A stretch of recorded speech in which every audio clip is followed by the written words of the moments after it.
کہ آج عرصوں کے بعد اللہ نے اہل ایمان کو فتح عطا فرمائی اور سب کے کلیجے ٹھنڈے کیے۔ مجھے پتہ نہیں کہ یہ اس آپریشن کا نام کس نے رکھا ہے، بنیان مرصوص، سبحان اللہ، میں ان کو سلام کرتا ہوں جنہوں نے یہ نام رکھا ہے۔ اور آج اللہ تعالیٰ کا فضل ہے، اللہ نے ہمیں عزت دی۔ میں اپنی حکومت کو بھی مبارک دیتا ہوں، اپنی افواج کو بھی مبارک دیتا ہوں، اور ان شاہینوں کو مبارک دیتا ہوں جنہوں نے فضا میں اڑ کر جان ہتھیلی پہ رکھ کر ڈیتھ سرٹیفکیٹ پر دستخط کر کے، میں نے وہ ویڈیو دیکھی کہ ہمارے جوان ڈیتھ سرٹیفکیٹ پر آسان ہے سائن کرنا۔ تو آج کے میڈیا نے، چونکہ یہودیوں کے ہاتھ میں ہے، انہوں نے مسلمانوں کو کہہ دیا یہ دہشت گرد ہیں، ہندوؤں نے کہا آتنکوادی ہیں۔ تو میرے بھائیو، میں پوری دنیا کے انسانوں سے کہہ رہا ہوں، اسلام امن کا مذہب ہے، محبت کا مذہب ہے۔ ہم کبھی پہل نہیں کرتے، ہم کبھی پہل نہیں کرتے۔ اور ہندوستان والوں سے کہتا ہوں، اچھے ہمسائے بن کر رہو۔ ہمارے تو ہمسائے کے اتنے حقوق بتائے ہیں ہمارے نبی نے کہ جس کی کوئی حد کوئی نہیں۔ آپ اچھے ہمسائے بن کے رہو تو ہمیں آپ سے کیا غرض ہے؟ آپ کا بھی نفع ہے، ہمارا بھی نفع ہے کہ ہم اس نفرت سے اور اس جنگ سے باز رہیں۔ تو جس نے اس آپریشن کا نام رکھا ہے بنیان مرصوص۔ اور اس کے بعد میں عرض کرتا ہوں حکمرانوں سے جو اس وقت ہیں، جو اقتدار میں ہیں، طاقت میں ہیں، پورے قوم کو بنیان مرصوص بنا دیں، اور یہ جو سیاسی اختلاف ہیں اس کو دشمنی تک نہ لے جائیں۔ لوگوں کو آزادی دیں کہ آزادی سے وہ سیاست کر سکیں، تو ہم پھلیں گے، پھولیں گے۔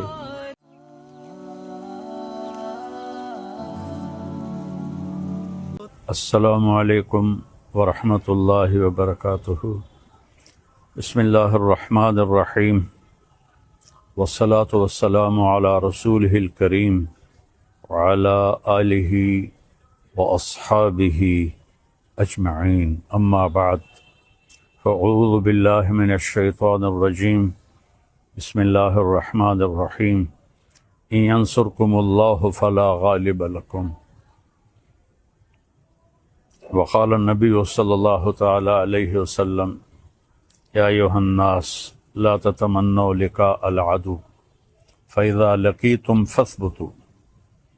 میرے محترم پاکستانی بہن بھائیوں اور پوری دنیا کے اہل اسلام جو مدتوں سے آگ و خون میں جل رہے تھے، اللہ نے ایک معجزہ دکھایا اور اپنے سے 10 گنا بڑے دشمن کو اللہ تعالیٰ نے خاک میں ملا دیا اور ان کے غرور کو زمین میں دفن کر دیا، اور اللہ تعالیٰ نے اپنے بندے کی مدد فرمائی۔ اسلام ہمیں کبھی بھی پہل کا نہیں کہتا، ہم ملک کے لیے نہیں لڑتے، ہم اسلام کو پھیلانے کے لیے نکلتے ہیں، یا ہمارے اوپر کوئی حملہ کرے ہم اس کا دفاع کرتے ہیں۔ اسلام امن کا مذہب ہے، بھائی چارے کا مذہب ہے۔ میں صرف مولانا نہیں ہوں، اس سے زیادہ میں نے ہسٹری کو پڑھا ہے، لہذا میرے سامنے ایسے شیشے کی طرح ہسٹری ہے کہ ہندو آپس میں کتنا لڑے مہاراجے، اور کیسے انہوں نے ایک دوسرے کو گاجر مولی کی طرح کاٹا، اور مراٹھوں نے ہندو مسلم کی تفریق کے بغیر کس طرح خون کی ندیاں بہائیں، اشوک نے کس طرح لاشوں کے انبار لگا دیے تھے۔ اور میں اپنے نبی پہ قربان جاؤں، جب انہوں نے مکہ فتح کیا، 18 برس کی دشمنی تھی کہ ہم نے محمد بن عبداللہ کو قتل کرنا ہے۔ یہ وہ لوگ نہیں تھے جو صرف سیاسی اختلاف تھا یا چھوٹی موٹی کوئی دشمنی تھی، اس درجے کی دشمنی تھی کہ اس کو قتل کرنا ہے۔ جب میرے نبی فاتحانہ مکہ میں داخل ہوئے تو آپ ایسے نہیں بیٹھے تھے اونٹنی پر، آپ اس طرح سر جھکا کے بیٹھے تھے.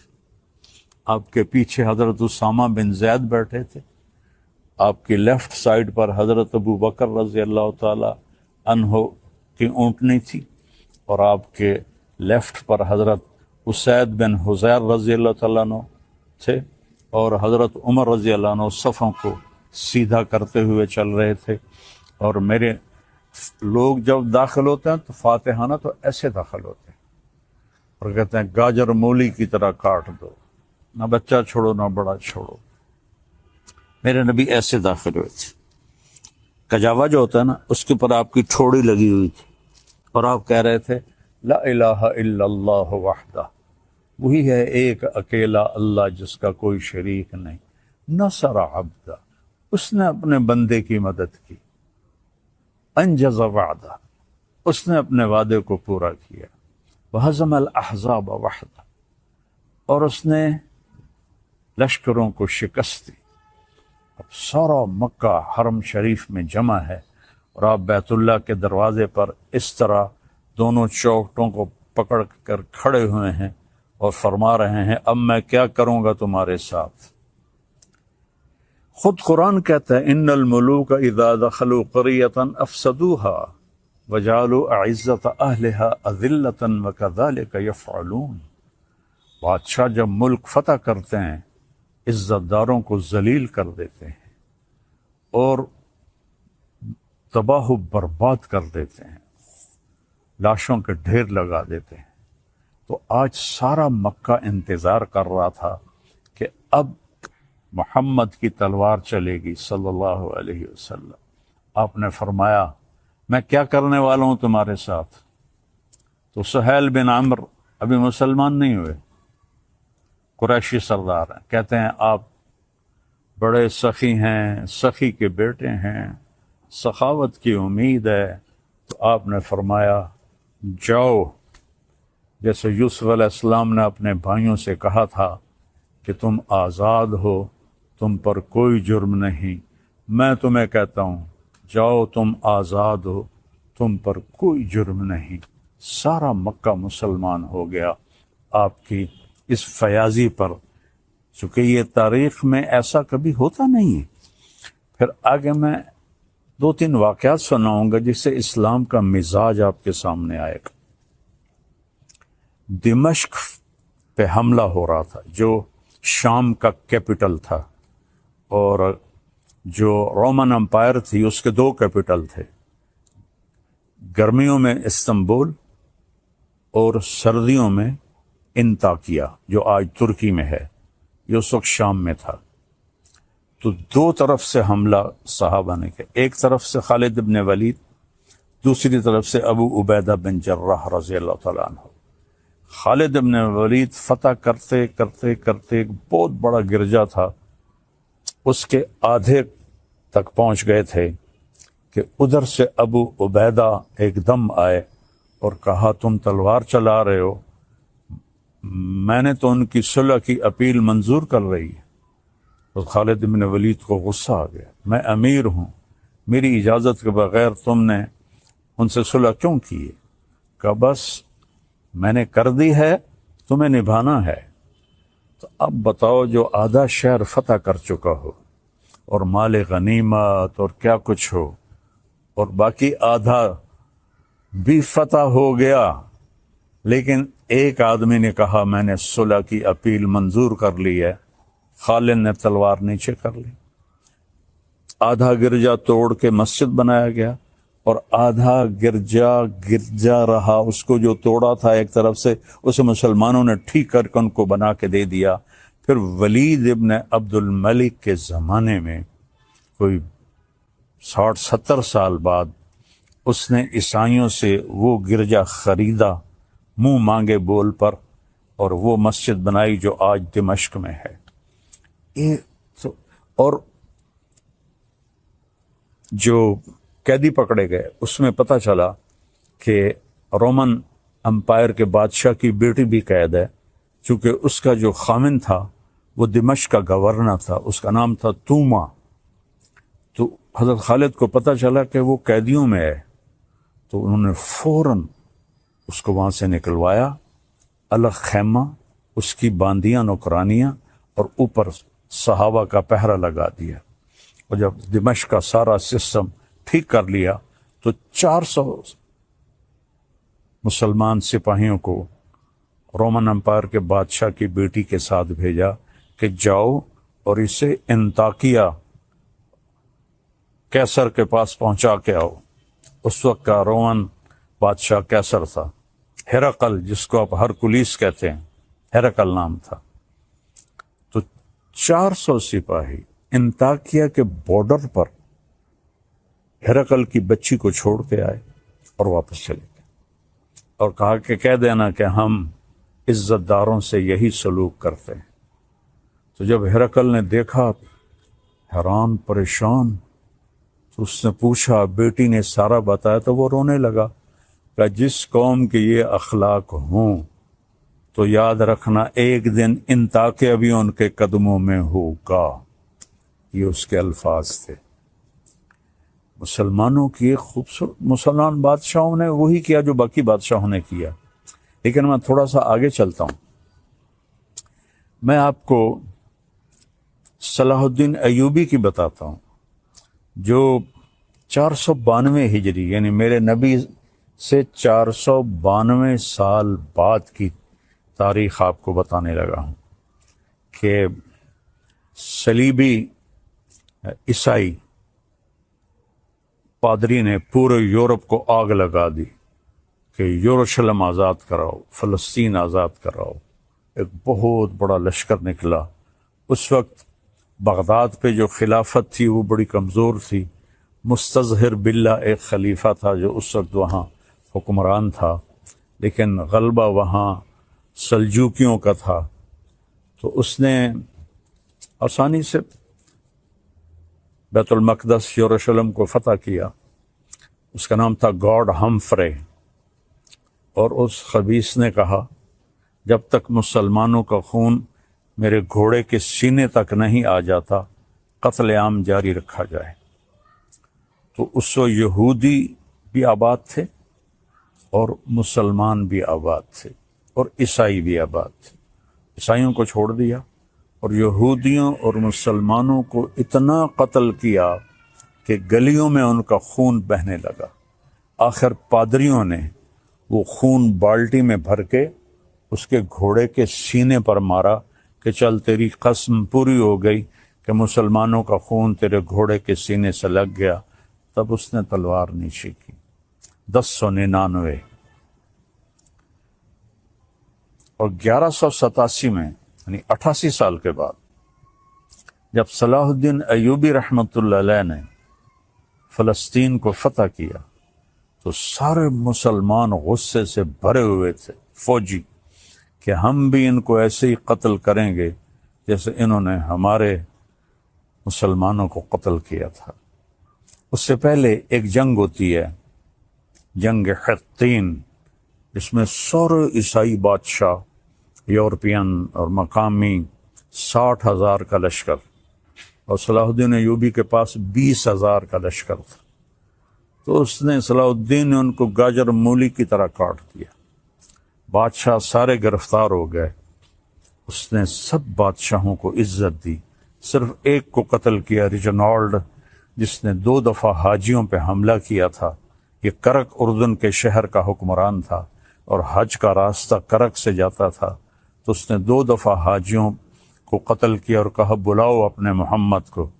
تو صلاح الدین نے اسے پیشکش کی ایمان، مسلمان ہو جاؤ۔ انہوں نے کہا میں نہیں ہوتا۔ انہوں نے کہا ہم یہ بادشاہوں کے ساتھ، اس نے کہا میں نے 2 دفعہ قسم کھائی تھی تیرے قتل کرنے کی جب تو نے حاجیوں پہ حملہ کیا تھا، تو آج محمد نہیں آ رہا، آج محمد کا ادنا غلام آ رہا ہے۔ اس نے ایسے وار کیا اور اس کی گردن پیچھے لٹک گئی۔ باقی سارے بادشاہ کانپنے لگے۔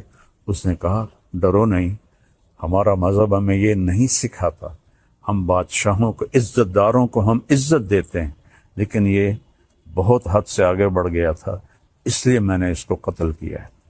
پھر آ کر انہوں نے یروشلم کو گھیر لیا، اور وہاں تو فوجی کوئی نہیں تھی، چند سپاہی تھے۔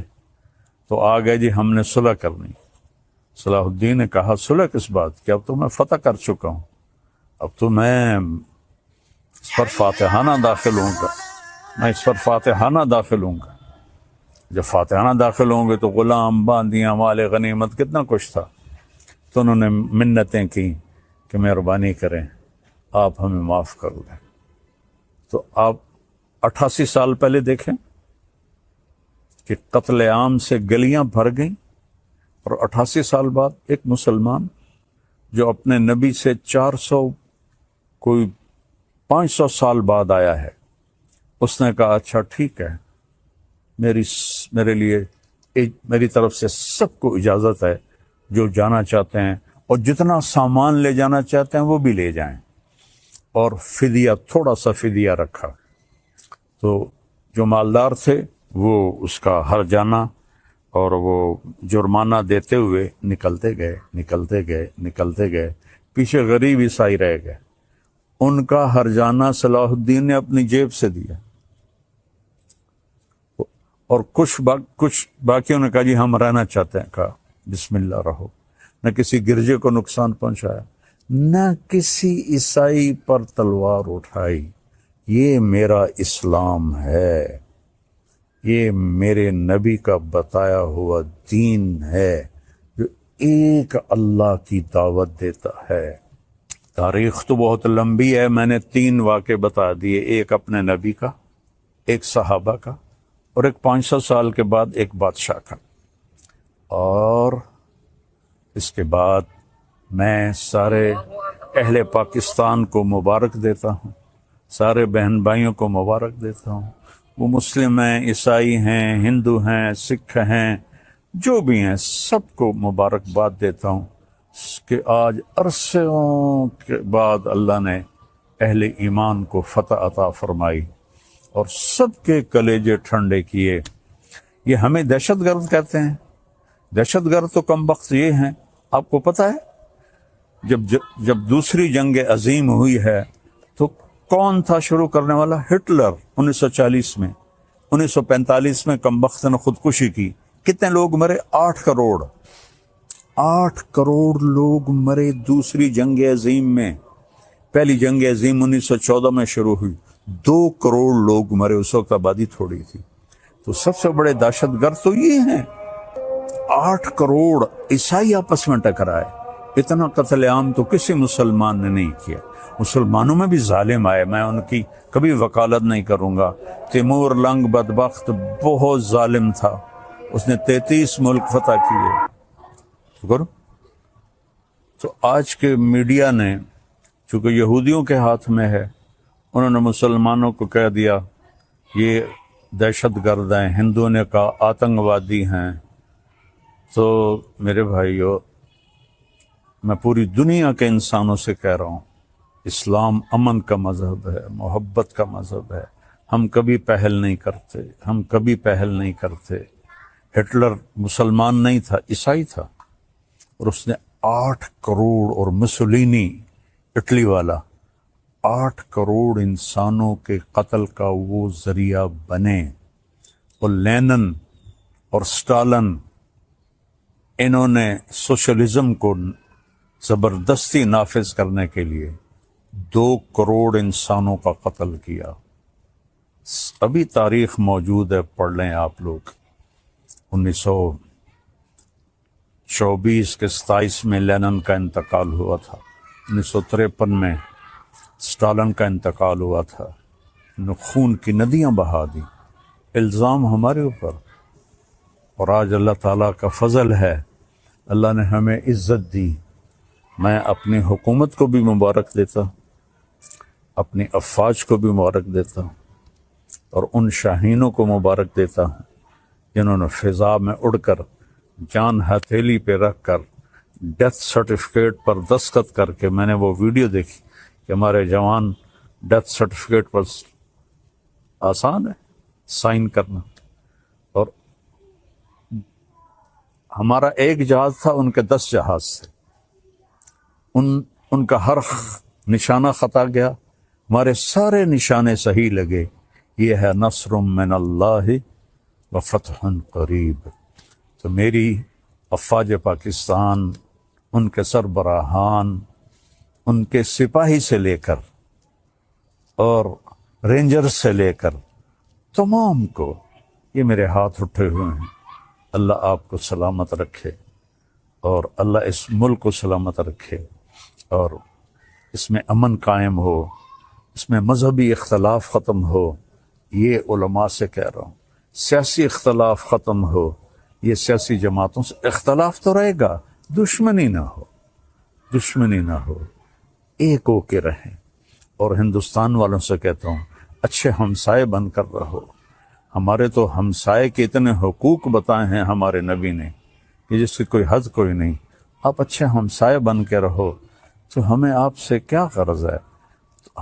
آپ کا بھی نفع ہے، ہمارا بھی نفع ہے کہ ہم اس نفرت سے اور اس جنگ سے باز رہیں۔ اللہ کی قسم، مسلمان کسی سے نفرت نہیں کرتا، سب سے اس کے دل، سب کے لیے اس کے دل میں ہمدردی ہوتی ہے۔ یہ نفرت سے توبہ کریں۔